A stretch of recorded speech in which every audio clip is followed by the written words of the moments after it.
Another 49ers transaction. They re-sign Dre Greenlaw's friend, Garret Wallow. Had been with the team for the final few games of 2025. Now, Wallow was originally with the Denver Broncos in 2025, where he was teammates with Dre Greenlaw. And I wonder if the 49ers now might be able to bring in Dre Greenlaw on a flyer deal. But as we know, Wallow finished out the season for the 49ers, who are very injured at that linebacker position next to Eric Kendricks.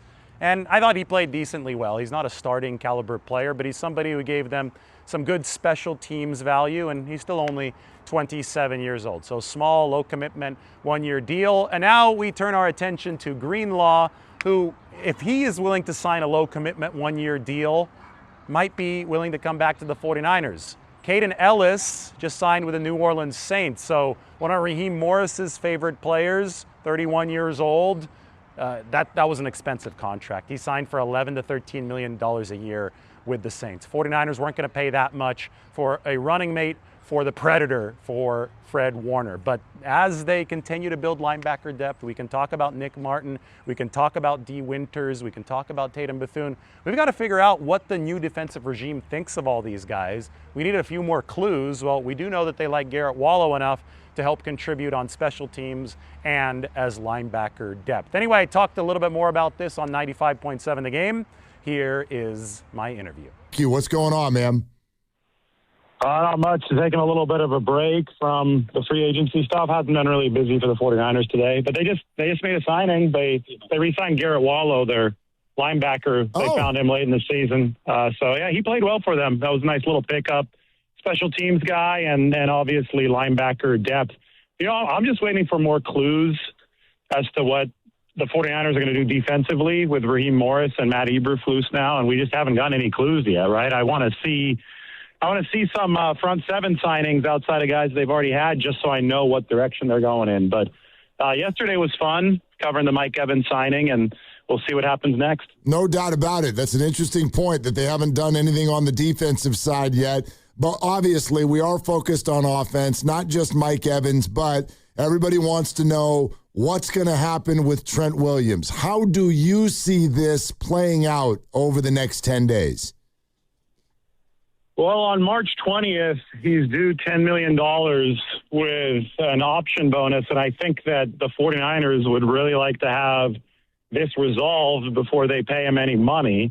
Theoretically, they could pay him $10 million as a placeholder and continue with contract discussions, although I believe you lose some leverage at that point if you're the 49ers because you have already committed $10 million, which is quite a bit of money to Trent Williams. So I see that as something that was built into this contract back in 2024 as a tool to make sure that a resolution is found much more quickly than it was in 2024. The 49ers, and they do this in similar situations, although this one is different than others because Trent Williams is a Hall of Fame caliber player and he's older. He's going to be 38, but obviously they're not seeing eye to eye on the money. So the 49ers have gone ahead and said, find the place that will pay you what you want and is also willing to send us some valuable draft capital in return. It's one of those things that, the 49ers can say that's not likely to happen. So I think that ultimately, because he's under contract with the 49ers, because they need him to be the best team possible in 2026, they thread the needle and they find a price as opposed to the 49ers trading him away without really a backup plan. The only one I could possibly see is if they sign somebody like Rasheed Walker, the Packers tackle. But even then you get worse next year. And the 49ers aren't in the business of getting worse next year. That's why they signed Mike Evans to what looks like a short-term commitment. I actually think it could pair really well to have Trent Williams and Mike Evans on matching deals, right? Matching 3-year deals, maybe to end both of their Hall of Fame careers, and they could play for a Super Bowl together on the 49ers. That sounds great to me, David. I like the way that you're laying that one out there. And you talked about it being unlikely to happen. Is it more unlikely because the Niners really, really need him, or that teams out there won't be able to match the Niners' price, which is probably going to be pretty high? Well, those two go together, right? Because they really need him, they're going to make the price really high. But if somebody's willing to send them a first-round pick and pay Trent what he wants, then all of a sudden you're talking, and then the 49ers can say, well, okay, yeah, we'll sign Rasheed Walker right now, and we can make our team better with a first-round pick, and holistically the team could theoretically get better that way, right? But it's going to be really hard if you're just looking at the left tackle position in a vacuum to envision the 49ers better at that spot without Trent Williams on the team in 2026. So you would have to find a way to get better overall, and that's the really, really tough needle to thread. That's why the simplest solution is typically the one that happens, and the simplest solution would be them working out a contract to end his career with the 49ers. David, when is the right time for the 49ers to at least start a succession plan at left tackle? Right now, but succession plans are easier to talk about than to actually execute because it's a premium position, right? So, even if they had kept Jalen Moore, right, that would have cost a lot of money. Kansas City was willing to pay him $15 million a year, so it would be unfeasible to keep him as a backup tackle. I think even if they had kept him, it wouldn't really give the 49ers that much leverage in this situation because Trent Williams is Trent Williams. He's one of the best in the game. But you would still be looking at an alternative that would be worse than Trent Williams. So, I mean, yeah, you can draft somebody, but, they're not picking in the top 10. So whoever you draft would be a lottery pick that you would have to develop. Maybe he would develop. He probably wouldn't develop into a good enough starting NFL tackle. It typically takes a very, very high pick for a player to have the physical measurements necessary to succeed as an NFL offensive tackle. There's a reason there's a shortage of these guys. There's a reason why they command such high salaries. I think the team that is best found a way to develop these tackles are the Green Bay Packers. That's why they have these linemen in excess, like Rasheed Walker. They're not re-signing him. But it's really, really rare to see guys like this hit in the free agent market. So the last time that the 49ers had to make a change at tackle was because Joe Staley was retiring, and they got lucky enough to be able to trade for Trent Williams. That was back in 2020. So, everybody talks about succession plans and developing tackles. It's just really, really, really hard to do and hard to thread that needle. So that's why the 49ers have just been riding this Trent Williams train as long as they can. I was looking at the list, David, and the majority of the top tackles were drafted by the team that they're still on, and most of them in the top 13 in their individual drafts. So as you look at the succession plan, if you're the 49ers, if you continue to be good, what other chance do you have to actually go out there and get a guy? Yeah, that's the thing. Most of these tackles are drafted by teams after the team performed poorly, right? So you look back and the 49ers, when they could have gotten Tristan Wirfs, right? That was after the 2020 season. It was after 2019 because they traded DeForest Buckner. That was a spot where they maybe should have gotten a tackle, but they still would have had to deal with the issue of paying him by this point, right? Because his rookie contract would have been expired. So the 49ers have been a losing team twice since the start of the 2019 season, once in 2020 and once in 2024. And those were the two times when they had the option to draft a little bit higher, but obviously there wasn't a match there at that time. So it is a tricky needle to thread, but it's just one of those premium positions in the NFL. David Lombardi, SF Standard, with us here, Willard and Dibs, 95.7 The Game. Diana Rossini had a tweet earlier that people have called on Mac Jones, but that they're stating the asking price from the Niners is astronomical. I saw you kind of quote tweet and say, as it should be. So what are we thinking happens there? Are we certain at this point that Mac is staying? Well, I think the 49ers' actions will probably be congruent here. And by that, I mean, look to see what they've done so far. They have signed Mike Evans. It's going to be 33 to a short-term deal. That's a guy that wants to win a championship now. They're likely going to re-sign Trent Williams. He's going to be 38 to a short-term deal. It's the guy who wants to win a championship now. If you want to think about a team that's as ready-made as possible to win a championship now, depth at the quarterback position is extremely important. They went 5-3 last year in games without Brock Purdy, and over 50% of quarterbacks on a year-in, year-out basis in the NFL, QB1s get hurt, and the QB2 needs to play some amount of games. And that's across the league. That is not just the 49ers number. That's across the league. So the 49ers had the best quarterback room in the NFL last year. Purdy was number 2 in QBR and Mac Jones was number 9. And to post a top 10 QBR score is hard in the NFL. That's the one stat that tries to isolate the QB play as much as possible from everything else. And to do what Mac Jones did without weapons for a lot of his games, I mean, the 49ers were operating with a skeleton crew is damn impressive. And, I think the 49ers should hold out for an extremely high pick because they have a need, given how they're playing these other situations with Mike Evans and probably Trent Williams. They have a need to make sure that this team is as strong as possible depth-wise at the most important position in 2026. So, it's the same thing as Trent Williams. If you're going to trade Trent away, you got to make sure that the compensation allows you to get holistically better this season. If you're going to trade Mac away because he plays at such an important position and was so good for you last year, you got to make sure that the return makes you holistically better this year. And I think that's the way that the 49ers are thinking about it. And he played so well that the price is high and should be high. I'm also wondering, David, about the George Kittle part of this because he is so important to this offense, yet with the Achilles suffered in January, he may not be back until November, and he probably won't be George Kittle all year. So are they going to be aggressive here in this marketplace to go out and find a tight end? Yeah, that's what I'm not sure about on both fronts. I'm not sure what the recovery timeline is going to be because they were really optimistic after the surgery. Apparently, the tear was higher, so there was better blood flow to that area, which means that there could be a quicker recovery.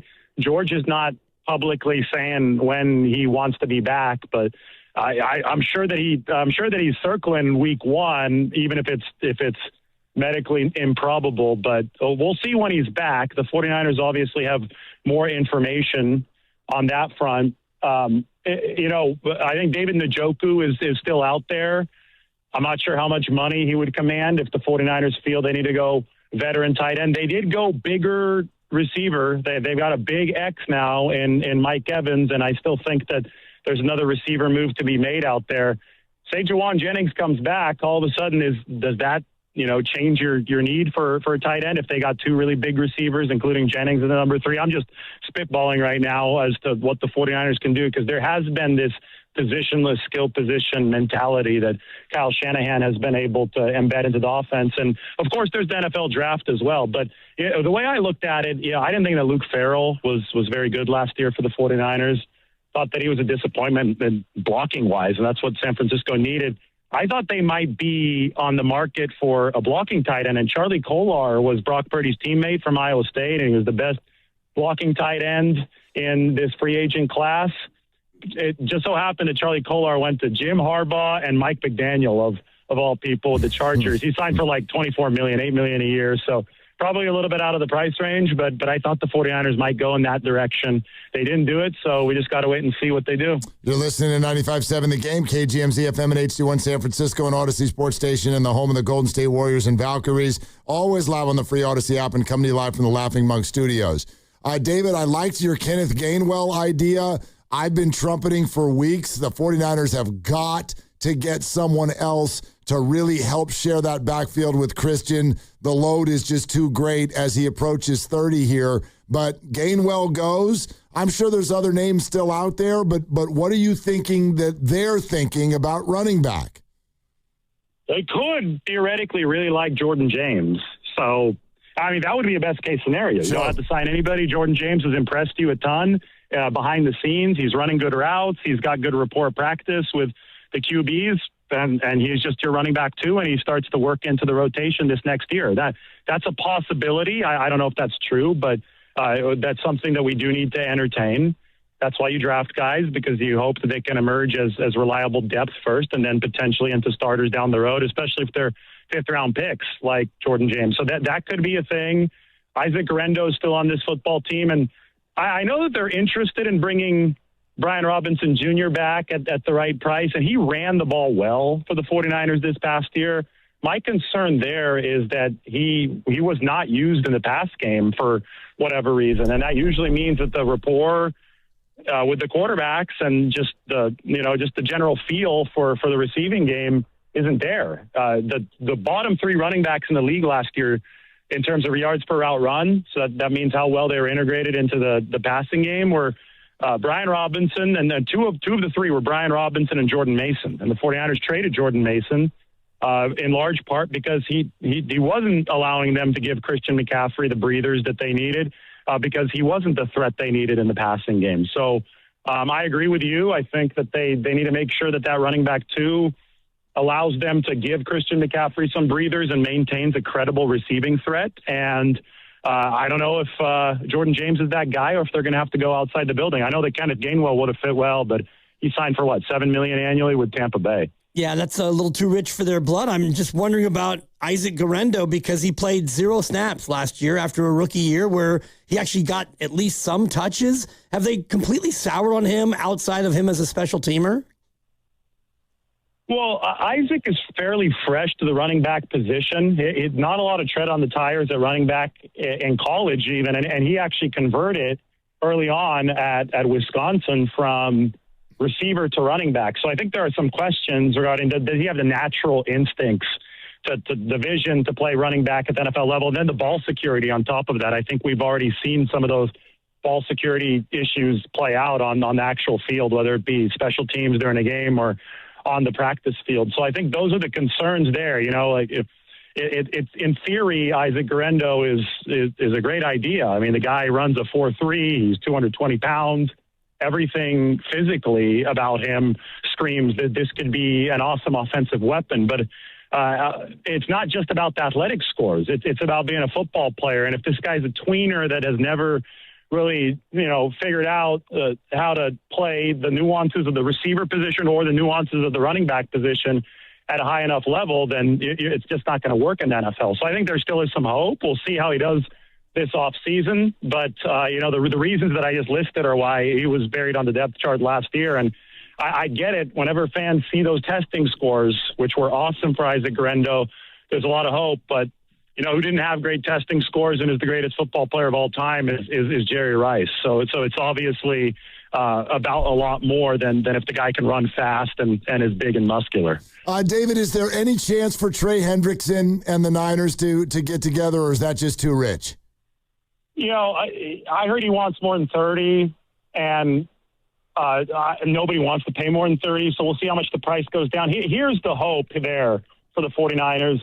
And maybe this ends up with somebody that's going to obviously be at a lower price like Joey Bosa. They very clearly have had money earmarked for defensive tackle, so somewhere on the defensive line, because they were in the sweepstakes for John Franklin Myers. They decided not to outbid the Titans. You could say that was a good decision or a bad decision. It would have cost as much as Javon Hargrave. So that experience might have colored the 49ers' decision here, and they decided to let Robert Saleh and the Titans have John Franklin Myers. So that money, though, they were already ready to spend at least 80 to 90% of that $21 million per year. So I wonder now, do they reallocate that to another defensive tackle? Because I don't see a defensive tackle worth a whole lot of money anymore, because David Onyemata got signed to the New York Jets, and it was a really sparse class. So do they then pivot to defensive end, where Trey Hendrickson wants more than that? He wants more than $30 million a year. Or, I think Joey Bosa, who played for 13 last year, and the 49ers offered Joey 10 last year. So the 49ers were interested in bringing Joey in at 10, and that was coming off of some injury-riddled seasons. He delivered a healthy season for Buffalo, so maybe they're willing to give him a little bit more this offseason, because he played a solid season for Buffalo. They obviously need more juice on the defensive line, and I'm curious to see how they treat Bryce Huff moving forward, because I don't know if he's going to be a fit with what Raheem Morris wants to do or not. Again, there's so many questions and so little clues at this point about the direction of the 49ers defense. Fascinating to see what Raheem Morris and company will do. You mentioned Jawan Jennings before, and I had all but basically written him off as out of town. Is there any chance, if his price drops to a spot, is there acrimony there, or could he possibly come back for the right number? No, I don't think there's the acrimony. I know that Jawan wanted over $20 million last year, and the 49ers said no. I mean, it's so they sweetened his contract a little bit, but they obviously had the leverage there. They weren't going to go down the Ayuk path again of just, Ayuk played X, and I know they needed Jawan at the X this past year. ultimately because of all the injuries at receiver and because Ayuk didn't come back. But at the time, they didn't know that, and obviously Juwan is not their ideal long-term X. They'd rather have him as a third receiver. If he drops enough in price to be a legitimate, cost-efficient option as a third receiver, maybe like obviously a very expensive third receiver, of course the 49ers would consider it, but it's unlikely that's going to happen. However, the receiver market has been seeing a depression. For example, I think we saw Romeo Doubs signed for $17.5 million today. Guys, do you remember 5 years ago Christian Kirk signed for $17 million a year? Oh, yes. Romeo Doubs can play X. Like, Romeo Doubs is good. He's way more versatile than Christian Kirk ever was. So anyway, the last 5 years had seen a crazy inflation in receiver prices, and we might finally be seeing a correction. I mean, the 49ers might have benefited from that. They got Mike Evans at less than $15 million a year on the base of that deal. So we'll see what the market for Juwan ends up being. David, this is great stuff, and especially on a day with a lot of news coming down. Really, really appreciate your time, man. Thank you so much.